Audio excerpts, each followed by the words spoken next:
Hello everyone, welcome to movies classes. आज हम लोग क्लास 10 के ज्योग्राफी का चैप्टर 1 का नेक्स्ट वीडियो देखेंगे। हम लोगों ने पिछली वीडियो में आपका रिसोर्सेज प्लानिंग इन इंडिया देखा था कि कैसे हम लोग रिसोर्सेज की प्लानिंग करते हैं इंडिया में, ताकि क्या हो सके वैसे रीजन में जहाँ पे रिसोर्सेज की कमी है और वैसे रीजन में जहाँ पे रिसोर्सेज बहुत अधिक मात्रा में पहुँच रहे हैं, तो उसको जहाँ शॉर्टेज वाले एरिया है उसको कैसे पहुँचाया जाए with the help of technology. तो ये हम लोगों ने देखा कि रिसोर्सेज क्या होती है, रिसोर्सेज की यूज़, रिसोर्सेज की प्लानिंग, सब हम लोगों ने देख लिया। आज हम लोग क्या पढ़ने वाले, कंजर्वेशन ऑफ रिसोर्सेज। अब कंजर्वेशन ऑफ रिसोर्सेज यानी कि रिसोर्सेज को कंजर्व यानी बचा कर भी रखना है हम लोगों को। तो बचाना क्यों है, ऑब्वियसली वो डेंजर में होगा तो ही बचाएंगे। तो ये कैसे कंजर्व में क्यों करना, कंजर्व की सिचुएशन में क्यों आ रहा है रिसोर्सेज, तो हम लोग देखते हैं। तो resources are vital for any development activity, but irrational consumption and over utilization of resources may lead to socio-economic and environmental problems. यहाँ पे क्या बोल रहा है आपका कि रिसोर्सेज हम लोग जानते हैं कि बहुत ही इम्पॉर्टेंट और बहुत ही बड़ा रोल प्ले करता है डेवलपमेंट की एक्टिविटी में। आपने देखा था कि अभी पिछली वीडियो में कि रिसोर्सेज बहुत ही इंपॉर्टेंट रोल प्ले करता है कोई भी रीजन के डेवलपमेंट में with the help of technology, तो वो बहुत ही इंपॉर्टेंट रोल। लेकिन उसके इरेशनल कंजप्शन और ओवर यूटिलाइजेशन रिसोर्सेज के कारण, यानी इरेशनल कंजप्शन मतलब कि रिसोर्सेज को यूज़ सही तरीके से नहीं करना, यानी कि हम लोग को ये लगना ठीक है वो तो नेचर के द्वारा मिल रहा है तो कैसे भी यूज़ कर लेना, उसकी अच्छे से यूज़ ना करना, और उसकी ओवर यूटिलाइजेशन यानी ज़रूरत है भी नहीं फिर भी उसका यूटिलाइजेशन करना, ये क्या करती है रिसोर्सेज को सोशियो इकोनॉमिकली इन्वायरमेंटल प्रॉब्लम्स को क्रिएट करती है। यानी कि सोशियली भी ये आपको क्या करेगी, ये इसकी कमी, इसकी ओवर यूटिलाइजेशन, इसकी इरेशनल यूटिलाइजेशन क्या करती है, सोशियली भी डेवलपमेंट को भी अफेक्ट करती है, इकोनॉमिकली भी बहुत ही अफेक्ट करती है और इन्वायरमेंटली भी बहुत ही प्रॉब्लम क्रिएट करती है। तो इसको to overcome these problems resource conservation at various levels it important. अब इसी के कारण टू ओवरकम, इसलिए इस सब चीज़ों को कम करने के लिए क्या करना पड़ता है, आपको रिसोर्सेज कंजर्वेशन करना पड़ता है हर एक लेवल पे। बहुत ही ये इम्पॉर्टेंट बन चुका है कि हम लोग क्या करें, करना पड़ता है अब कि रिसोर्सेज को क्या करना, कंजर्व करना पड़ता है हर एक लेवल पे, ताकि क्या करें लोग उसका इरेशनल यूज़ ना कर सके, उनको बताया जाए कि कैसे यूज़ करना, ओवर यूटिलाइजेशन कोई भी रिसोर्सेज का नहीं करना है। This had been the main concern to the leaders and thinkers in the past. ये बहुत ही पुराना, यानी कि ये बहुत ही पुराने टाइम से ये बहुत ही कंसर्न में था लीडर्स के द्वारा, यानी लीडर्स के बहुत ही पहले से ये सोच रहे थे और बहुत सारे ऐसे थिंकर्स पास्ट में ही ये इसके बारे में सब लोग सोच रहे थे, जान रहे थे कि इसकी यूटिलाइजेशन अगर होती रह गई, ओवर यूटिलाइजेशन अगर लोग करते रहे तो ये क्या हो सकती है, बहुत सी प्रॉब्लम क्रिएट कर सकती है। तो इसको कंजर्व कैसे किया जा सके, बचा कैसे जाए, तो ये इसके बारे में बहुत पहले से ही लीडर्स लोग क्या करते थे, सोचे हुए थे। फॉर एग्जाम्पल, जैसे एक एग्जाम्पल के तौर पर कि पहले के लीडर्स लोग कैसे सोचे हुए थे, तो आप देखिए Gandhi ji was very apt in voicing his concern about resource conservation। Gandhi ji बहुत ही अपने कंसर्न थे रिसोर्सेज कंजर्वेशन में, तो उन्होंने एक बात बोली थी वॉइसिंग में, यानी कि बहुत ही अच्छी बात बोली थी रिसोर्सेज के मामले में। क्या थी ये, there is enough for everybody's need and not for anybody's greed. यहाँ पे एक अच्छा सा कोट दिया हुआ है आपका कि जो गांधी जी के द्वारा बोला गया था पहले ही, यानी कि पहले से ही लोग क्या थे, पास से ही लोग क्या थे, आपके कंसर्न थे रिसोर्सेज के कंजर्वेशन में। तो गांधी जी ने एक बात बोली थी कि there is enough for everybody's need, यानी कि लोगों की ज़रूरतें, यानी जितनी ज़रूरत है लोगों को उसके लिए जो आपके सामान है वो इनफ है, काफ़ी है हमारे इन्वायरमेंट के पास। लेकिन नॉट फॉर एनीबडीज ग्रीड, लेकिन उनके इन्वायरमेंट के पास, यानी कि जो हमारे इन्वायरमेंट में चीज़ है उसके पास उतनी सामान नहीं है किस पीपल के लिए, वैसे पीपल के लिए जो कि क्या है, ग्रीडी पर्सन है, उनके लिए वो चीज़ उनके पास पर्याप्त नहीं है, जबकि जिसकी ज़रूरतें हैं उनके पास उनके लिए वो सामान क्या है, बहुत ही ज़्यादा है। तो ग्रीडी पर्सन के लिए कोई भी चीज़ क्या होती है, ख़त्म नहीं होती है। लालची इंसान के लिए कोई भी चीज़ इनफ नहीं होती, उन्हें क्या चाहिए, और चाहिए और चाहिए। लेकिन जो ज़रूरत के लोग होते हैं जिनको अपनी नीड्स को पता है कि ये मिलने के बाद मेरी नीड्स क्या होगी, सेटिस्फाई हो जाएगी, उनके लिए इन्वायरमेंट के पास बहुत सारे ऐसे रिसोर्सेज है। तो ये गांधी जी के द्वारा बहुत ही अच्छी बात कही गई थी। He placed the greedy and selfish individuals and exploitative nature of modern technology as the root cause of our resources depletion at the global level. उन्होंने क्या ग्रीडी पर्सन या सेल्फिश पर्सन को क्या, जो कि नेचर को क्या कर रहे हैं, एक्सप्लॉइट कर रहे हैं, मॉडर्न टेक्नोलॉजी को यूज़ करके क्या कर रहे हैं, एक्सप्लॉइट किए जा रहे हैं, बर्बाद किए जा रहे हैं नेचर को। तो वो ये जो लोग हैं ऐसे पर्सन को रूट कॉज यानी बहुत इंपॉर्टेंट कारण बताए हैं। किसका कारण बताए हैं? रिसोर्सेज की जो कमी हो रही ग्लोबल लेवल पे, यानी पूरे आपके दुनिया में ग्लोबली आपका क्या जो डिप्लीशन हो रहा है, जो कमी हो रही है रिसोर्सेज की, वो उसका रूट कॉज वैसे लोग को बताया है गांधी जी ने, जो क्या है बहुत ही ज़्यादा सेल्फिश और ग्रीडी पर्सन है, जो अपने सेल्फिश के कारण टेक्नोलॉजी का यूज़ करके नेचर को क्या कर रहे हैं, बर्बाद कर रहे हैं। तो ऐसे पर्सन को रूट कॉज बताया गया। He was against mass production and wanted to replace it with the production by the masses. यहाँ पर उन्होंने एक बात बोली है, उन्होंने सपोर्ट किया है मास प्रोडक्शन को, सपोर्ट नहीं किया है मास प्रोडक्शन को, और मास प्रोडक्शन को रिप्लेस करके क्या बोला है कि प्रोडक्शन बाय द मासेस किया जाए। अब यहाँ पे मास प्रोडक्शन क्या है, प्रोडक्शन बाय द मासेस क्या है? तो mass production means that a single product is produced in very large amount, यानी कि कोई एक सिंगल प्रोडक्ट, कोई एक ऐसी वस्तु जो कि बहुत ही लार्ज पैमाने पे बनाया जाए। लार्ज पैमाने मतलब कि नीड्स की जरूर, यानी ह्यूमन के नीड्स से भी क्या हो, ज़्यादा पैमाने पे बनाया जा रहा हो, तो वैसे प्रोडक्शन को क्या बोला गया है, मास प्रोडक्शन। तो वो इनके खिलाफ थे। यहाँ पे अभी उन्होंने वही कोट बोला था कि नीड्स की ज़रूरतें पूरी की जा सकती है, लोगों की ज़रूरतें पूरी की जा सकती है, लालची पर्सन की ज़रूरतें कभी पूरी नहीं हो सकती।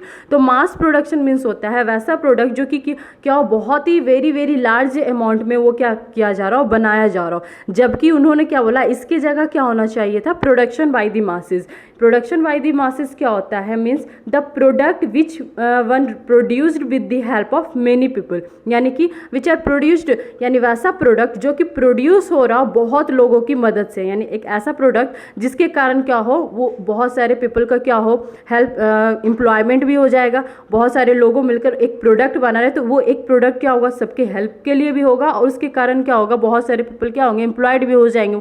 उसके लिए क्या, उस प्रोडक्ट को बनाने के लिए लोगों की ज़रूरत होती है। तो इस तरह के प्रोडक्ट को बनाने के लिए उन्होंने क्या कहा कि इस तरह के प्रोडक्ट को बनाया जाना चाहिए, जबकि मास प्रोडक्शन को नहीं। तो उन्होंने ये बात बोली। तो इस तरह करके हम लोग क्या कर सकते हैं, रिसोर्सेज को कंजर्व कर सकते हैं। तो कंजर्वेशन ऑफ रिसोर्सेज आपको समझ में आ गया होगा कि क्या है, उसके कारण क्या है, और उसको कैसे कंजर्व कर सकते हैं। तो कारण भी देख लिया आप लोगों ने, और कैसे कंजर्व कर सकते हैं तो वो भी देख लिया आप लोगों ने। अब यहाँ पे कुछ आपका दिया हुआ है, at the international level, the Club of Rome advocated resource conservation for the first time in a more systematic way in 1968। यानी कि पहली बार जब, अब तो ये आपने देखा कि बहुत ही पुराने टाइम से लीडर्स लोगों ने ये ध्यान दे दिया था कि कैसे कंजर्वेशन किया जाए रिसोर्सेज को। तो पहली बार इसके ऊपर सिस्टमेटिकली वे में कब इसके ऊपर कंजर्वेशन के ऊपर काम किया गया इंटरनेशनली लेवल पे। तो कब काम किया गया, आपका फर्स्ट टाइम इन मोर 1968 में पहली बार काम किया गया। और किसके द्वारा काम किया गया, तो क्लब ऑफ रोम के द्वारा इसके ऊपर काम किया गया। ये आपका क्वेश्चन भी बन सकता है कि कंजर्वेशन में पहली बार किसके द्वारा काम किया गया, तो क्लब ऑफ रोम के द्वारा काम किया गया। एंड कब काम किया गया, 1968 में किया गया। Subsequently in 1974 Gandhian philosophy was once again presented by Schumacher in his book small is beautiful. उसी तरह से कोई गांधीयन फिलॉसफी थे, यानी गांधी जी के फॉलोअर्स थे जो बहुत ही मानते थे, उनके द्वारा क्या बनाया गया, एक बुक बनाया गया जिसका नाम क्या लिखा गया, स्मॉल इज़ ब्यूटीफुल। यानी कि जो कम हो, छोटा हो, वही क्या है, अच्छा है। ज़्यादा अमाउंट पे कोई भी चीज़ अच्छा नहीं होता है। उन्होंने अपने बुक का ये नाम रखा था, बोला था the seminal contribution with respect to resources conservation at the global level was made by the Brundtland Commission report 1987। फिर एक अनदर आपका सेमिनार हुआ, एक अनदर आपका हुआ जो अच्छे तरीके से कंसर्न था, यानी वो बहुत ही कंसर्न लेकर इस पे काम किया गया, ग्लोबली लेवल पे यहाँ पे काम किया गया कंजर्वेशन को रिजर्व करने के लिए, जो कि क्या था आपका, कौन से रिपोर्ट में था, तो ब्रुंडटलैंड कमीशंस रिपोर्ट, जो कि कब बना था आपका 1987। इसमें बहुत ही अच्छे तरीके से कंट्रीब्यूशन दिया गया था कि कैसे आपका रिसोर्सेज को कंजर्व कर सके, ग्लोबली तौर पे ये काम किया गया था। This report introduce the concept of sustainable development. इसी रिपोर्ट से आपका क्या दिया था, सस्टेनेबल डेवलपमेंट का कंसेप्ट आया था कि हम लोग को क्या ऑब्टेन करना चाहिए, तो सस्टेनेबल डेवलपमेंट करना चाहिए, and advocated it as a means for resources conservation. और एडवोकेट किया गया, मतलब बताया गया कि रिसोर्सेज कंजर्वेशन करने से आपको क्या क्या फ़ायदे हो सकते हैं। इस रिपोर्ट में आपका क्या था, बहुत ही अच्छे से ध्यान दिया गया ताकि रिसोर्सेज का जो कंजर्वेशन है वो क्या कर सके, हम लोग कंट्रोल कर सके।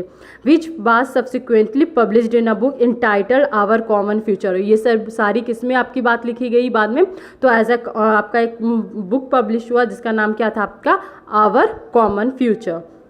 Another significant contribution was made in the Earth Summit at Rio de Janeiro, Brazil in 1992। और इसमें another आपका पिछले में देखा था रियो दे जेनेरियो के बारे में, तो उसमें भी इसके बारे में कंसर्न किया गया था कि कैसे हम लोग कंजर्वेशन को, रिसोर्सेज के कंजर्वेशन को कर सकते हैं। तो ये था आपका रिसोर्सेज कंजर्वेशन के ऊपर जो जो आपके काम किए गए हैं कंजर्वेशन को, रिसोर्सेज के कंजर्व करने के लिए, वो हम लोगों ने देखा था। सबसे पहले किसने किया और सबसे ज़्यादा अहम भूमिका किस टाइम निभाई गई, तो इस टाइम ब्रुंडटलैंड कमीशन रिपोर्ट में निभाई गई। यहाँ पे बहुत ही अच्छे से काम किया गया रिसोर्सेज के कंजर्वेशन को लेकर। अब है आपका लैंड रिसोर्सेज, यानी लैंड एज अ रिसोर्सेज कैसे है आपका, वो देखते हैं।